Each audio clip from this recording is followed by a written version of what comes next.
For Amazon wholesale and online arbitrage sellers, Excel spreadsheets are super necessary. We receive these from our suppliers and we have to search them diligently to find profitable ASINs.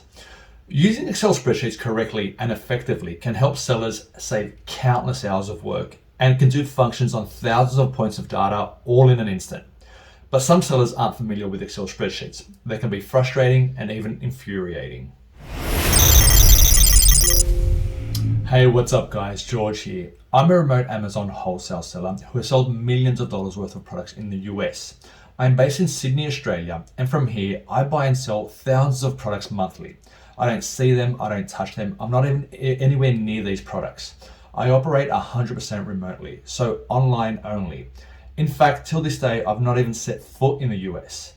So welcome to the Remote Seller channel, where we discuss tips and strategies on improving our performance as wholesale and online arbitrage sellers. This video will teach you some tips and hacks to make the most of Excel spreadsheets as an Amazon wholesale or online arbitrage seller.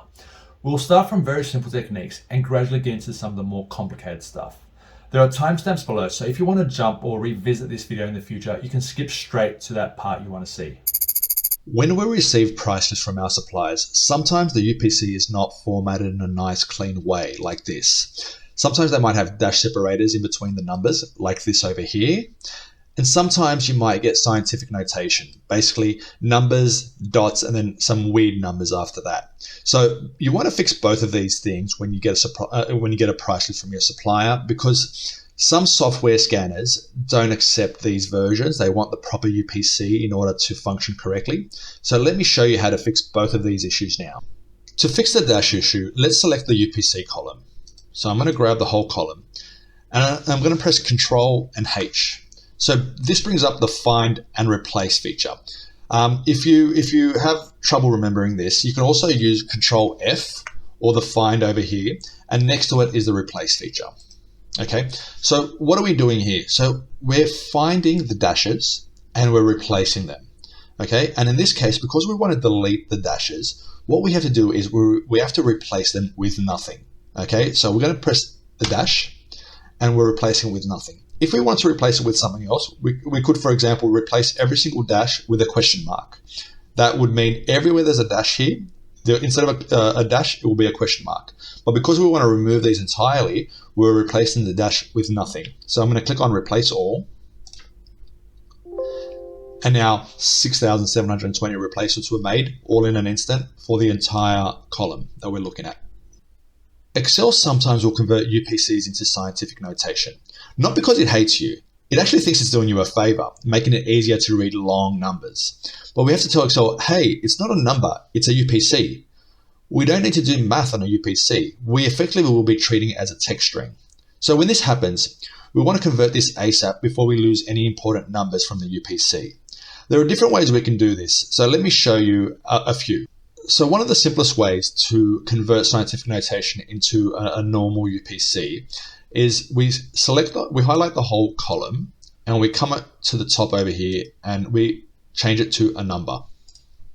Okay, so that did work, but we did get these decimal points after that. So we want to remove them. So I'm just going to head over to here and click on decrease decimal points. So I'm going to click on that twice and there we go. We're back to a normal UPC. So if that didn't work, I'll show you another method. So just converting it back to a scientific notation. Now, the next method is we have to press Control and the number 1, or bring up the Format Cell feature. Another way to do this, if you don't want to press Control 1, is you right click on it and you go to Format Cells just over there.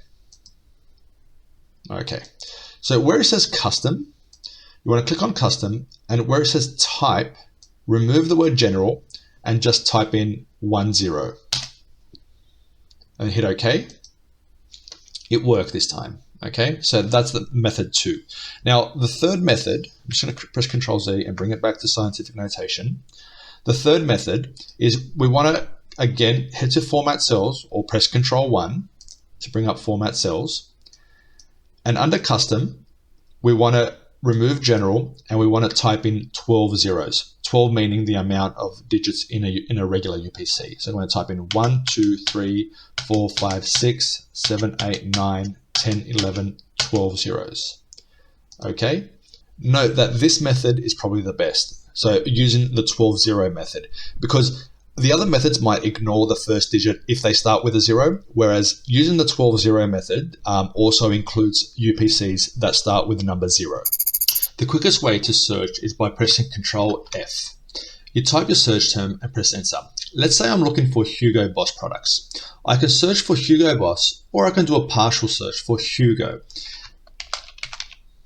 Now, every time I press enter or click on find next, Excel basically takes me to the next result.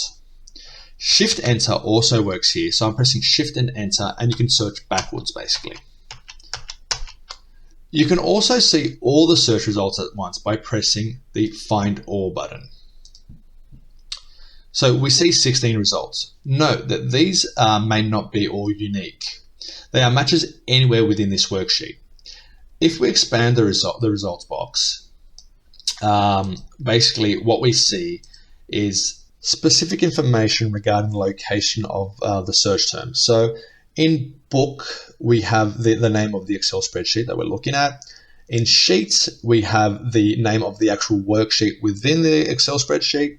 Name is basically if we've defined a name for the cell.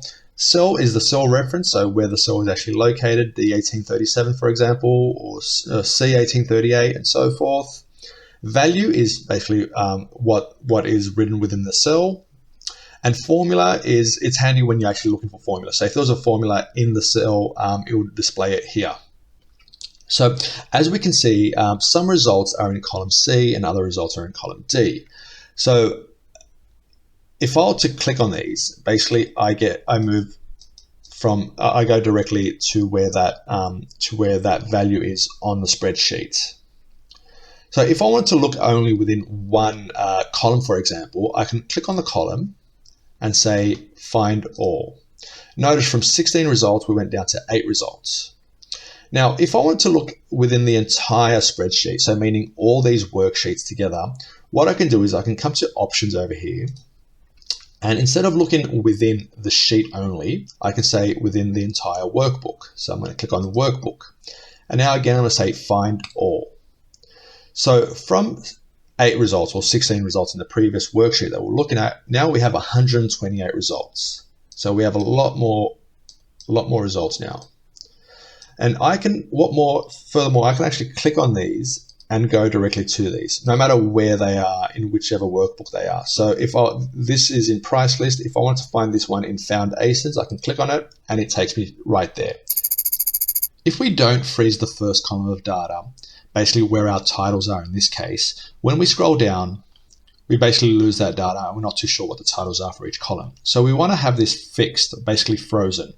In order to freeze it, what we need to do is we need to come over here to view, and we need to click on freeze panes and click on freeze the top row. So now as we scroll down, no matter how far down we go, we see the title. It's always fixed. We could also freeze the first column in this same fashion. Basically what we do is we click on freeze pane again and click on freeze the first column. So now no matter how far to the right we go, we can see what's in the first column. But what we do lose in this case is we lose the top row. So we don't know what the titles are anymore in this case. So what we want to do is we will need to know how to freeze both top row and the first column. Now I'll show you how to do this, but in order for you to understand how to do this correctly, you need to understand how to freeze multiple rows or multiple columns, and then you understand how you can freeze both top row and first column. So in order to freeze multiple rows and multiple columns, what we're first going to do is going to unfreeze any previously frozen panes. So let's say, for example, I want to freeze everything up to row 15. So from 15 and up, I want this all frozen. So what we need to do is we need to click on the row directly after the ones that we want frozen. So I'm going to click on 16. So anything above 16 is now going to be frozen. What I need to do is I need to click on freeze panes and say freeze panes. So as I scroll down, everything from 15 and up is frozen. Now notice, when we use the control home feature, it will take us to the first cell after the frozen cells. So in this case, it's cell 16A right there. Now to unfreeze this, again, we go click on freeze pane and click on unfreeze panes. Now to do the same thing for columns, same way basically, let's say we want to freeze column A and B, so we need to click on column C, click on freeze panes, and freeze panes again. So now as we go towards the right, the first two columns remain frozen. So to freeze now the first row and the first column, we want to unfreeze all previously frozen work. Now we need to click on the cell that's after the first row and after the first column. So in this case, that cell would be B2. So B2 meaning it's below the first row and after the first column. So we click on B2 and we say freeze panes. And now as we scroll down, the top row remains frozen and the first column remains frozen. So no matter how far we go, we get to see that data. We get to see that stuff that's frozen. We can also freeze multiple rows and multiple columns in the same way, unfreeze any previous work, and let's now freeze the first two rows and the first two columns. So what's after the first two rows? It's row 3. What's after the first two columns? It's column C. So we click on column C3 and we say freeze panes. So now as we scroll down, the first two columns are frozen, the first two rows are frozen, and as we scroll to the right, the first two columns are frozen. It can be helpful to sort data in a particular way. For example, you can sort by title, alphabetically A to Z or Z to A, or you can sort by price from highest to lowest or lowest to highest. Let's look at this price list. I've specially prepared a price list to make it easier to explain what happens when sorting. I've only kept a few items here, enough to fit on one screen, and I've color-coded some of the rows. It looks like this table is currently sorted based on supplier description. Now, let's say we want to sort by unit price, from lowest to highest. I need to select the unit price column, and head over to sort and filter at the top on the right here, and click sort smallest to largest. Now we have two options, expand the selection or continue with the current selection. Let's try continuing with the current selection here. We see that only the unit price column has been sorted. All the other data has remained in place where they were prior to sorting. This, of course, is not what we want because we've lost the association between the unit price and the rest of the SKU information. So I'm going to undo this by pressing Ctrl Z. Now this time I'm going to sort and filter again from smallest to largest, and I'm going to click on expand the selection. Now the entire table has been sorted based on price without mixing any of the data up. Let's now try sort by brand. I'm going to click on the brand column and head over to sort and filter. Now that we have text instead of numbers, the sorting option has changed.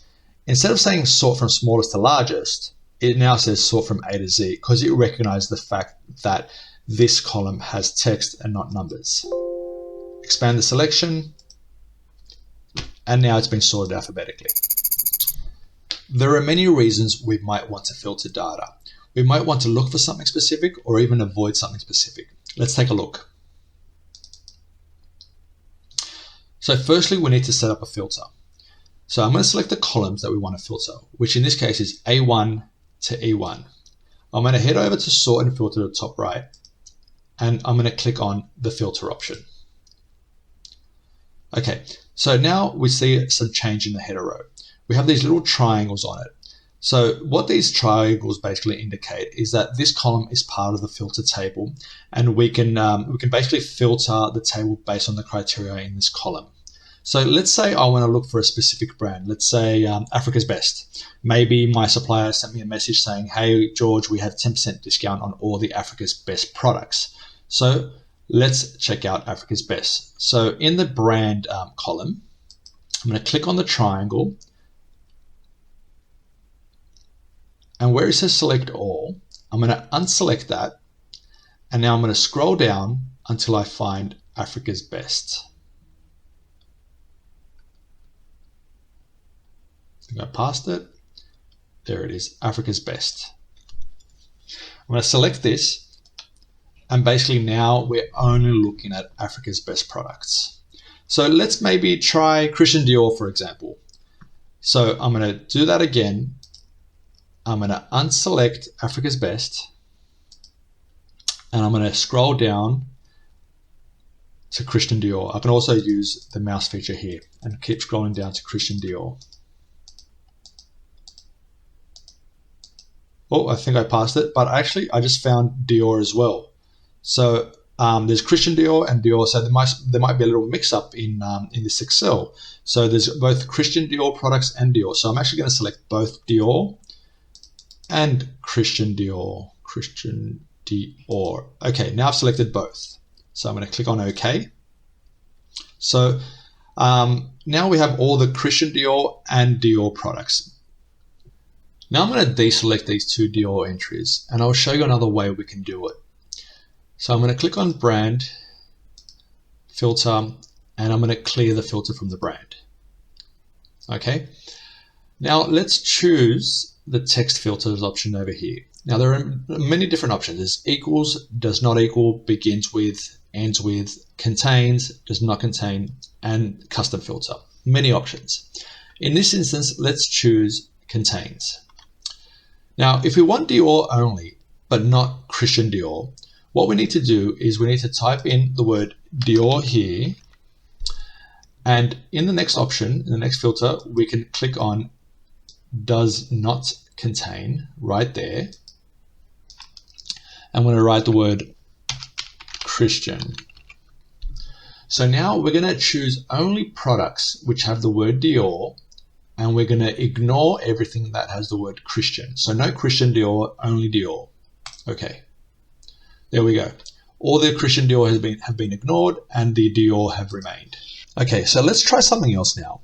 Let's go to brand and remove the filter from this here. So we can go clear here, or we can press select or hit OK.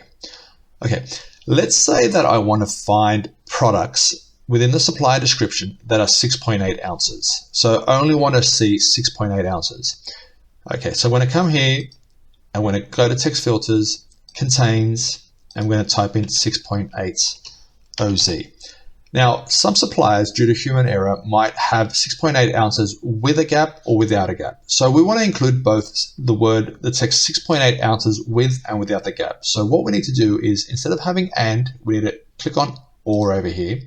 And again, bring up contains. So I'm going to press the C button and bring up contains. I'm going to type in 6.8 ounces without the gap as well. So now we're going to filter everything else out, and we're only going to be seeing results with 6.8 ounces with and without the gap. Hit OK, and here are our results. So if I'm going to press Control F, and I'm going to type 6.8 ounces, say find all, and you can see there are two results without the gap, and I'm going to put a gap in there and say find all again, and we can see 42 results with a gap. So next, I want to further filter these results so we can only see products priced between $20 and $30. So I'm basically just going to go to unit price over here, go to numbered filters. So let's see the options here. The options are different because we have numbers now. So we have equals, does not equal, greater than or equal to, less than or equal to, between, top 10, above average, below average, and custom filters again. So a lot of things there, very handy. So for our example, we want to use the between filter. Okay, so we're going to go to find that again and go to between. So notice now here we already have the type of filter here already inserted. So we have is greater than or equal to, is less than or equal to. So remember the numbers we said earlier, we said we want to see products between $20 and $30. So we're going to say is greater than or equal to $20, and then is greater than or equal to $30. Now I'm going to hit OK. And there are results. We have 7 results. Products that are 6.8 ounces between $20 and $30. Now there are a few ways we can remove all these filters. One of the ways is to go to every single one that we've adjusted. So to know if that we've actually played around with this filter, we have a different symbol here. See, a filter that hasn't been used has a normal down arrow, whereas a filter that has been used has this little symbol over here. So it has a down arrow and that little filter symbol. So we can click on the filter symbol, and we can either select all or clear from the unit price. And we can do that for each one that we've done, or we can actually just come over here and remove the filters altogether. they're gone, and we're back to the data as it was previously. Now that we've covered the basics of navigating spreadsheets and viewing data, let's get into the more Amazon seller specific tips. Once we enter a calculation, basically a formula, once, we can copy paste this formula into hundreds or thousands of cells all in an instant. So whether we are working on supplier price lists with 100 items or 10,000 items, it takes the same amount of time to apply our calculations. So let's start with this list over here. Okay, again, a reminder that most of the information that you'll see here is random, so pay no attention to the ASIN details. Let's just focus on the Excel tips. So here we've added some ASINs to the supplier details. So column F has the ASINs, column G is the quantity pack. So if it's a 1 unit only, a single unit, it says 1. If it's a 2 pack or a 3 pack, it has the number here. In column H, I'm going to type in the prep fee. And let's assume that our prep is a flat cost of 70 cents per item. So I'm just going to type in 0.7 here. I'm going to copy 0.7 to the remaining column. So I'm going to grab it and press Control V there. So I'm going to Control C to copy, Control V to paste. Next, we want to calculate the ASIN cost. So the ASIN cost meaning the price it costs us to source it plus the prep fee. So to calculate this in the cell, we have to type in equals. Then we can use the keyboard, or we can just head over to E, and then we're going to add the prep. This is 0.7. So now we're adding $10 plus 70 cents. We're going to hit enter, and now we have $10.70. So we're going to apply this to the whole column. I'm just going to head over here to the bottom corner, wait for it to become a little cross, and just drag it all the way down. Missed one. And now we've applied that to the whole column. Okay, so now basically what we have is $10 plus 70 cents equals $10.70. Here we have $5 plus 70 cents equals $5.70. Now that's right if you look at it off the bat, but we have to consider the fact that it's a 2-pack. It's not a 1-pack. So it should be $5 times whatever number's in here plus 70 cents. So this one should be $10.70. So to work that out, we have to change the formula. So instead of having E3 plus H equals $10.70, we need to say E3 times G, the quantity pack, plus 70 cents equals whatever it equals. So we're going to adjust this, and we're going to have to open up a bracket, we have to open a bracket. So I'm going to open up a bracket right there. And after E3, I'm going to have to say times it by the number that's here. Then I have to close the bracket and then hit enter. So now I'm going to copy this formula to the one right below to see if it adjusts appropriately. So yes, so $5 times 2 equals $10.70. So basically E4 times G4 plus the prep fee equals $10.70. So I'm going to apply this to the whole column right now. So I'm going to double click right there. It's another way to bring it up to apply to the whole column. So just double click right there. And now it's been pasted into the whole column. So let's check a few to make sure that they're correct. Row 9 is $2.25. It's a 3-pack. And 70 cents is the prep. So $2.25 times 3 equals $6.75 plus the 70 cents that we said equals $7.45. So that works correctly right there. I'm going to quickly just do some formatting here so the Excel can look right. So what we're first going to do is I'm going to come over here and I'm going to grab this whole column and add some border lines. I'm going to come here and click on all borders. Next, I'm going to format the title to look exactly like this here. So I'm going to click on this one here. I'm going to go to Format Painter. I'm going to apply it to the title in column H. Next, these are prep fees, so it is a cost, so we should have dollar symbols there. So I'm going to grab them all, and I'm going to come over here to the dollar symbol and click on that there. So next, I want to apply everything here to the column right next door. So I'm going to grab the whole column like this. I'm going to go to Format Painter, and I'm just going to click right there, and it's going to apply everything from there over here. So there it goes. Moving on, let's adjust the prep fee. Prep fees are not usually flat fees. They usually vary depending on how many items per ASIN. Let's say the prep for the first item is 70 cents, but for each additional item, it's an extra 30 cents. So for example, one item is 70 cents, two items is $1, three items is $1.30, and so on. So there are a few ways we can do this. Let me show you how. So remember, what we're trying to calculate is 70 cents for for the first unit of every ASIN, and another 30 cents for every additional unit within the ASIN. Okay, so let's calculate that. I'm going to go to the column with the prep fees. In the first ASIN, I'm going to say this equals 0.7, which is our flat rate, plus 0.3, which is every additional ASIN. So these numbers might be different for you, so just add them whatever they are. If they're 50 cents or $1 or whatever it is, you can add it in accordingly. So then we're going to have to multiply this. We're going to have to open up a bracket right here, and we're going to have to multiply it by whatever number is in the quantity column. So I'm going to click right there. Now, we have to also deduct the first one, basically, that we're adding, because this only should apply for multi-pack. So we have to say -1 and then close the bracket. And I'm going to hit enter. So that's the formula right there. Now I'm going to apply this formula to the next one, which is a 2-pack, and it should say $1. There we go, it's $1. The 3-pack should say $1.30. $1.30. So let's apply it to the whole column now that we know it's correct. And we see that everything adjusted accordingly.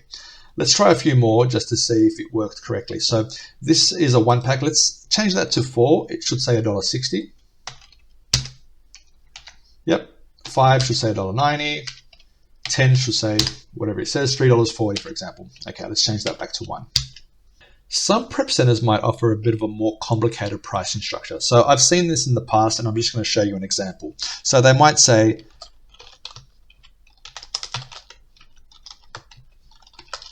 it's going to cost you, for one single unit ASIN, it's going to cost you 50 cents. For 2 ASINs, once it becomes a multi-pack, basically, it's going to cost you $1. For every additional unit in the ASIN, it's going to cost you another 25 cents. So $1.25 for 3. For 4, it's going to be $1.50. For 5, it's going to be $1.75, and so on. Okay. Now, let me show you a formula you can use to apply this to all your SKUs in one go. Basically, we're going to use the if and then feature to calculate this. Okay, it's kind of like coding, but it's a bit simpler. Okay, so let me show you how I'm going to do this. I'm just going to move these across over here so they're out of the way. I'm going to type in a new column here. I'm going to call it prep fees. Just change this to quantity pack so no one gets confused. Okay, great. Now let's also increase these. So it's going up to 1 to 5. I'm just going to increase these all the way up to, let's say, 24, just to consider 24 packs. So okay, so let's talk about the if and then. So if and then. So basically, in the cell that we're going to write an if and then in, we're going to look at another cell, and if that value in that other cell shows something in particular, then in the cell that we're writing this stuff in is going to display what we tell it to. So we start off an if and then. We're going to say if, so we're going to write equals if. Okay, we're going to open up a bracket now, and we're going to point to the cell we're looking at. So we're looking at cell K. So if K equals a 1, so if it's a 1-pack, then, by the way, then is signified with a comma, very important. We use the comma to say then. It's going to be 0.5, so it's 50 cents if it's a 1-pack. Okay, now we're going to do another comma, and we're going to go if, again, we're going to open up another bracket and point to the cell we're looking at, which is always column K, because it's the quantity pack is in there. If that equals a 2-pack, so if it's 2,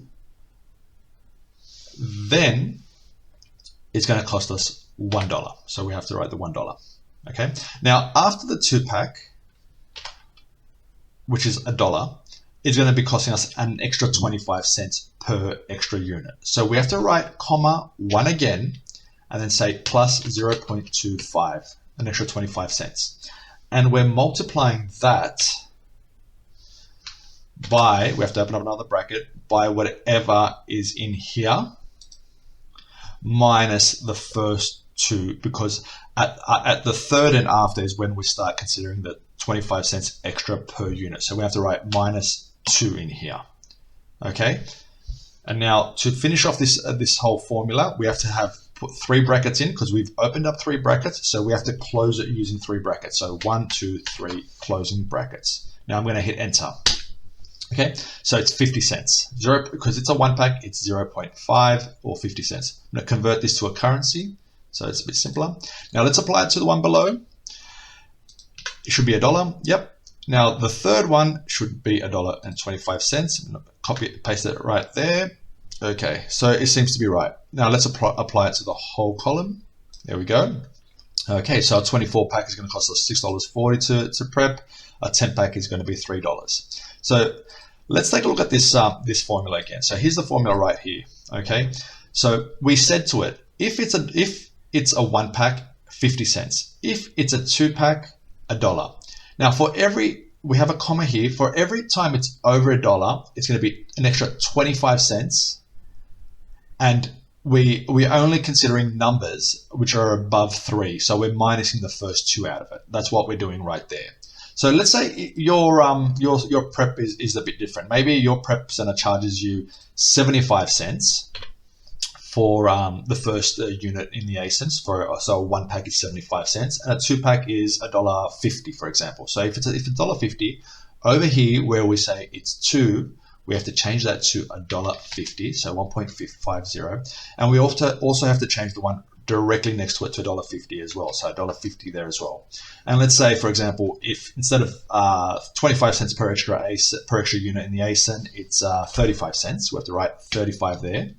And now we're going to hit enter. And here's our new pricing. So 1 is going to be 75 cents. I'm going to copy that below. 2 is going to be $1.50, and 3 should be $1.85, I believe. Yep, $1.85. And now let's apply that to the whole column. And there we go. So a 24 pack is going to cost us $9.20 in this instance. So just take another look at this formula and write that down, and you can use that every time. Okay, I'm just going to delete all these, and we're going to move on to discounts now. Let's say that we are entitled to a discount from our supplier, and we want to calculate the discounted price. Okay, so for example, our supplier has given us a 10% discount on all items for our next order. Okay, we're going to insert a new column right after the supplier's price. I'm going to right click there and insert. Okay, great. Now I'm just going to have this same formatting as this. I'm going to format this over here. So I want the dollar format. So that's great. And we're going to call this discount. Great. Okay. So basically what we want in the discount is to say that F3 is going to equal whatever E3 is minus 10%, or inversely times 0.9%. So we're going to say this equals whatever's in here times, so we can either write 90% or we can write 0.9. Okay, it does the same function, but let's just write 90% here. Okay, so great. So $10 was the previous price. We have a 10% discount, and now it's $9. So I'm going to apply this to the whole column right there. Now the total ASIN cost that we have over here that we did previously is still referencing column E. So we wanted to reference the new discounted price. So there's a couple ways to do this. Okay, so I can either come here and retype this whole formula, and instead of saying use E3, I can edit this. I can put I can delete the E and put F. So now notice that just got highlighted, and hit enter. So now it's $9 plus 70 cents equals $9.70. So that's one way we can do it. Another way is we could just hit F2 or double click on this. Okay, and then we can grab this number, we can grab this cell just from there, and we can move it to whichever point we want. So we want it there. So that's another way we can do it. So let's just I'll just show you from this next one. So this one is currently drawing from this, but we want to use the discounted price. So we're going to grab it, wait for it to become like a little arrow, and then point it there. Okay, now let's apply this to the whole column. Double click there. Okay, so now the ASIN cost is using the discounted price as opposed to the original price. Okay, so what do we do if we have different discounts for different products? Okay, let me show you. So I'm just going to delete column F. Okay, now notice that the ASIN cost has changed. It's got this ref error appearing there. That's because we were referring to a column that no longer exists. So to fix that, we can highlight this portion here. So remove this. And basically instead point to the previous one. So the original cost. So I'm going to hit enter again, and now it's back to $10.70. I'm going to apply this to the whole column. So we fixed that now. Our supplier has given us different discounts on different items. So we want to apply these discounts to the original price. So how are we going to do this? I'm going to insert 2 new columns after the original price. So to insert 2 columns, you can just grab the 2 columns to the right of where you want to insert it and right click and say insert. You can do this if you want to insert 3 or 4 or 5, you do the same thing. You just grab the columns that you want to insert and you say insert. I just inserted 4 new columns, so I'm just going to Control Z that one. Now I'm going to name one column discount percentage, and the next one I'm going to call it price with the $sign after discount. Okay, I'm just going to expand these so they're both visible. Just grab them both like that, double click right there, and I've expanded them. Now I'm going to format them to have this type of formatting. So I'm going to format that and format that. Okay. Now I have some random percentages here. I'm just going to grab these, and just copy them in there. Okay, so we're assuming some have a 10% discount, other items have a 5% discount. Let's calculate the discounted price now. So in cell G3, what I'm going to type is I'm going to say it equals E3, which is the supplier's original price, multiply that, so the times symbol, and I'm going to put a bracket in. I'm going to say 100% minus whatever is in cell F3, so right there. And now I'm going to close that bracket. And now we have $9. So we have, because it's a 10% discount, we have $10 minus the 10% discount equals $9. The next one, it's a $5 product with a 10% discount, $4.50. So let's apply this to the whole column, and there we go. So we have. So if we were going to adjust a discount for any of these, so let's say this one here, we don't have a 10% discount, we have a 25% discount. There, the price was instantly adjusted.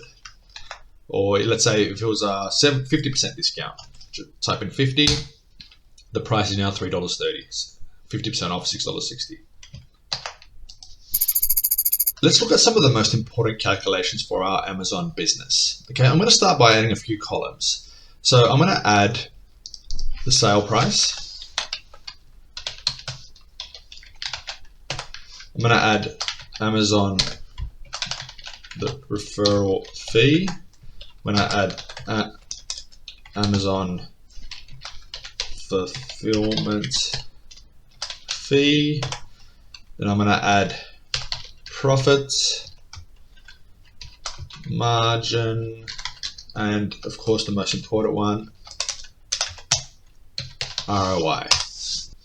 So I'm just going to auto expand these so we can see them a bit better. Okay, great. Now let's just also hide these first 3 or 4 columns so they're not in the way. So I can just grab them like this and right click on the ones that I want to hide, and I can click on hide. Another thing we can do instead of hiding, I'm just going to undo that. We can also group them together. To group columns of data together, you just want to head over to data at the top of the screen right there, and in the outline section on the right, click on group. And now this little line appears over here. So if we click on the minus symbol, it basically minimizes everything from this point down to here. So I'm just going to do that, and now it's been minimized. So we don't have that in the way. If we want to bring it back up again, we click on the plus. Now let's just pretend we have gone through every one of these ASINs and recorded the actual values, so the sale price, the Amazon referral fee, and the Amazon fulfillment fee. So for the purpose of this video, I'm just going to grab some random values that I have here. So I'm just going to copy these, just grab these. So I'm copying them. Okay. I'm just going to paste them in here. So we have the sale price for these items, we have the Amazon referral fee, and the Amazon fulfillment fee. So I'm just going to add a new column here. I'm going to call it Amazon total fee. So AMS total fee. And what will that mean? It will be whatever it is in the Amazon referral fee plus the Amazon fulfillment fee. So this is going to equal this plus this. So $5.88. Now I just want everything that's got Amazon related, I'm going to color it in the column title as orange. So let's apply this formatting. Double click on Format Painter. Let's apply it to this column, and this column. Great. Remove that. Okay, so this formula is M plus N, or Amazon referral fee plus Amazon fulfillment fee. Let's apply that to the whole column. Okay, let's also minimize that to be the exact size. Now these two columns here, we don't necessarily need them anymore because we have the Amazon total fee. So we can either right click here and hide it, or I can undo that and I can actually group them. To group them, of course, we go to data and click on group. And now they're grouped. We can minimize that and have that there. Okay, let's move over to the profit section. So this is profit, margin, and ROI. Let's make these green because it's in the category of the profit section. So I like to have that green. Beautiful. Okay, so what is profit? So profit equals the sale price, which is $17.70, minus our ASIN cost, how much it costs us to source the ASIN. So I just picked up a little mistake that we have here. The ASIN cost over here is $10.70. We're still referring to the original price. We got to change that to refer it to the discounted price. So notice that it's looking at E3 plus whatever our prep fee is. So we want to change it from E3 to the one that's after our discount, which is G. So I'm going to come in here. We're going to remove the E and add the G. I'm going to hit enter. So it's $9.70. Let's apply that to the whole column. Okay, great.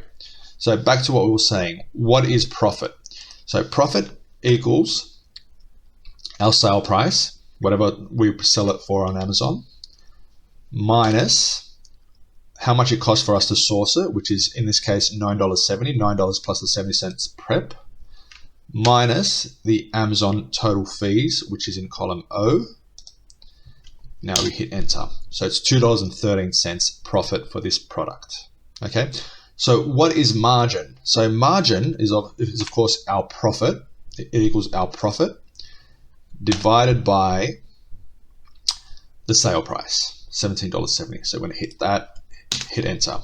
Okay, let's convert this to a percentage. We're going to come here and click on the percentage symbol right there. So it's 12%. Now what is our ROI? Our ROI equals the $2.13 that we mentioned earlier. So our profit divided by our total cost to source the product, which is in column K. Now I'm going to hit enter there. 21.9%. Let's convert that to a percentage. All right, great. So now we have, for this one column, we have the profit in a dollar figure. We have its margin, 12% margin, and 22% ROI. Now let's grab this and apply it to all the rows below. Oh, missed one. I missed two actually.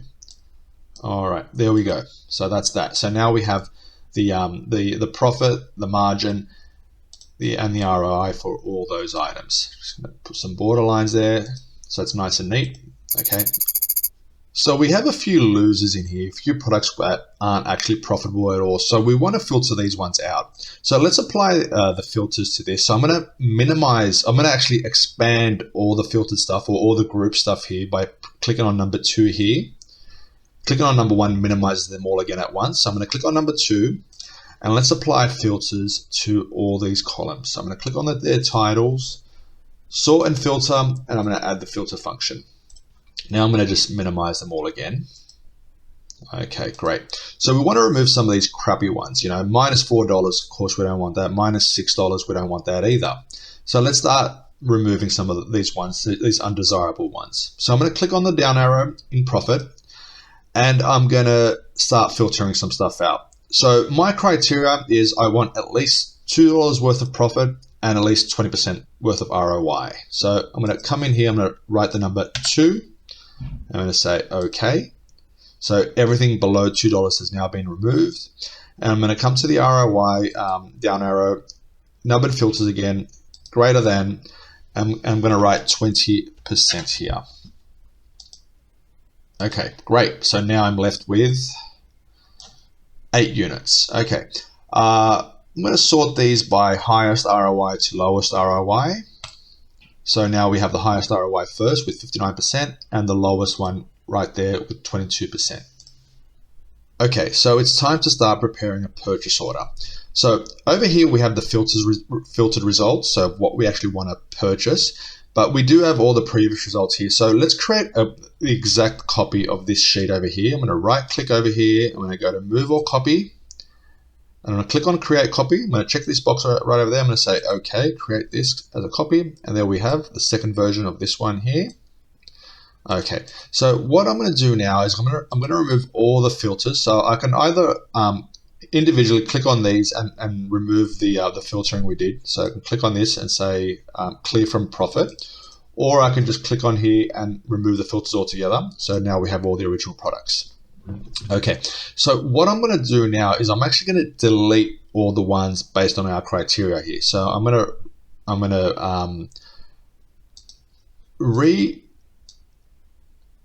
to input the filters again, and I'm going to sort these now. So I'm going to right click, I'm going to click on the down arrow and say sort by largest to smallest. So remember, anything below $2 we don't want. So I'm deleting all these. Right click, delete. And now I'm going to sort by ROI, largest to smallest, and anything below 20% is out of here. Right click, delete. So now we're left with these 8 results. Now we want to figure out how many units we're going to buy and what the total profit or what the total cost and profit will be for these units. So let's add some more columns. I'm going to call one quantity to buy. I'm going to call the next one total.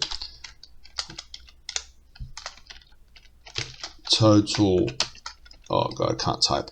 Total ASIN cost, and I'm going to call the last one total ASIN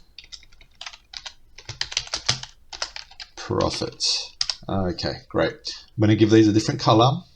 Let's make it, let's just say like a little light green. Apply some border lines to these and just expand so we can see them all. Okay, so for this example, let's say we're buying 60 units for each ASIN. I'm just going to have that centered. All right, great. Okay, now how much is this going to cost us? So when we're going to send this off to the supplier in a bit, we're going to calculate. We're only going to calculate the supplier's price, so the price after the discount, but at the moment we're calculating the total ASIN cost and the total ASIN profit. So how much it's going to cost us to source this, meaning price, supplier price plus prep fee. So the total ASIN cost will equal the ASIN cost, which is right there, and we're going to multiply that by the number we're going to buy, which is 60 in this case. I'm going to hit enter. So there we go, $363 to get this product. Going to apply this to the whole column. Now the total ASIN profit is going to equal the profit that we said earlier, $3.59 in this case, times 60 units, enter. So $215 worth of profit. So we're going to purchase this item, 60 units of this ASIN, or which they are 3 packs, so 60 times 3 times 180 units of these basically. They're going to cost us $363 to source it, and it's got $215 worth of profit. So let's apply that to the whole column. So now I want to calculate the totals for all these. So what we're buying, all these, I want to calculate their total. So let's come here and write the word total. All right. So now the slow way to do this is to press equals and say this plus this plus this and whatever it equals. Obviously that takes forever, so we don't want to do that. Now the slightly faster way is to say equals and write the word sum, open up a bracket, grab the ones you want to add together, close the bracket and hit enter. So we have 480. Now the fastest way to do it is to just click on the cell and click on AutoSum right here at the top and then hit enter. So it's automatically done. Going to do the same. Now we can copy this across here, or we can just do the sum again. So I'm going to just make that, I'm going to center this one right there. I'm going to have these bold because they're totals and I think it's important data, and I'm going to make them bold as well. Okay. So finally, I want to work out what my ROI for this order would be. So I'm going to come here, I'm going to type in ROI, just going to make that bold. And now to work out the ROI, what we've got to work out is the total ASIN profit, the profit from all these ASINs together, which is $1,523. And I'm going to divide that by how much it's going to cost us in total to source these items. I'm going to hit enter. I'm going to change this to a percentage. And there we go. So 35% is the total profit. Now, if I feel I want to adjust the order and add some quantities, for example, I can say, hey, I don't want to buy 60 of these. I've been buying it in the past for years, and I know that I can sell 500 of these a month. So I'm going to type in 500. Now, everything adjusted, the total price adjusted, the total profit adjusted, and the ROI jumped up from, it was 35% before, and now it's 44%, and you can adjust anything you want here. So I'm going to buy, I don't want 60 of these, I want 72 of these, and they all adjust accordingly. So I'm just going to change it back to 60. Okay.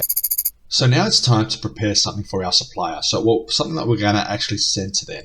So what does the supplier need? The supplier needs the details of the ASIN of the SKU that we're looking to buy. So basically these details here. And then they need to know how many units we want, okay?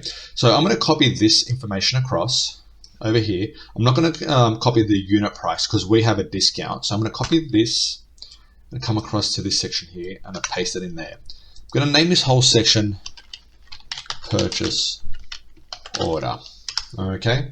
So let me just expand the UPC section. All right, great. Now we want to consider our price after the discount. So I'm going to copy this whole section here. I'm going to Control C and copy it. But notice when I'm coming here, because there's a formula in here, all these are formulas. So you see that we want to paste the values only. So in this next column here, which I'm going to name our price, I'm going to right click. Let me just copy that again.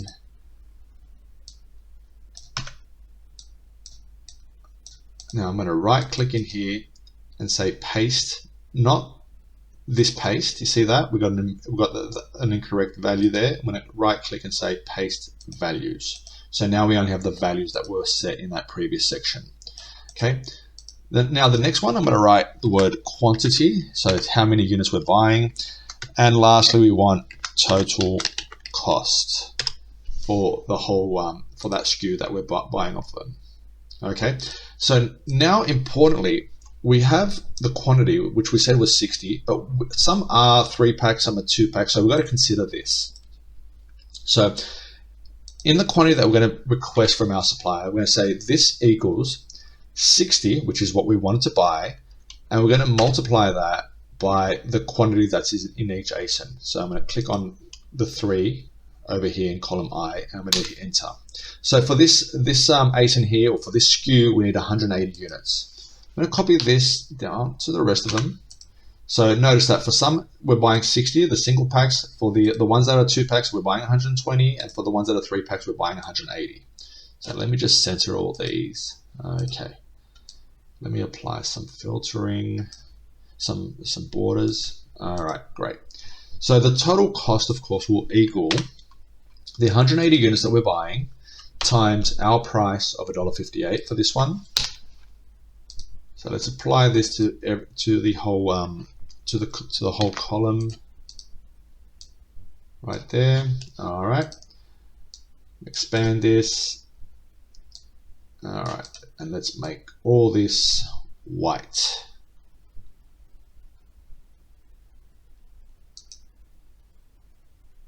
All right, great.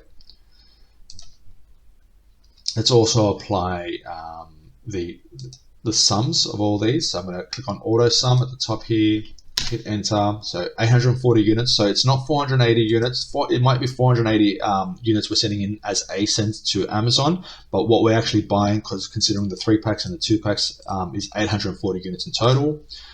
And we're going to AutoSum the total cost for our supplier. So it's, of course, the total ASIN cost is not $4,408 because we're not considering the prep fees. This is only the information that we're sending to our supplier. So total, now let's make all this bold, Control B. Okay, now I'm going to copy this and I paste it again as a value. So now this is set. So all the previous formulas and all that, they're gone. So now we've only pasted the values in here. Okay. So in the next phase, we'll probably want to send this off to our supplier. So I'm going to create a new Excel, and I'm going to copy this data here in the new Excel. So just going to grab the data, grab all this, copy, go to the new Excel, and I'm going to paste that in there for our supplier. Great. All right, just expand all this so you can see all the information he needs to. Say, hey, Mr. or Mrs. Supplier, this is what I want to buy. Let me know if it's available. So I'm gonna save this as purchase order, date,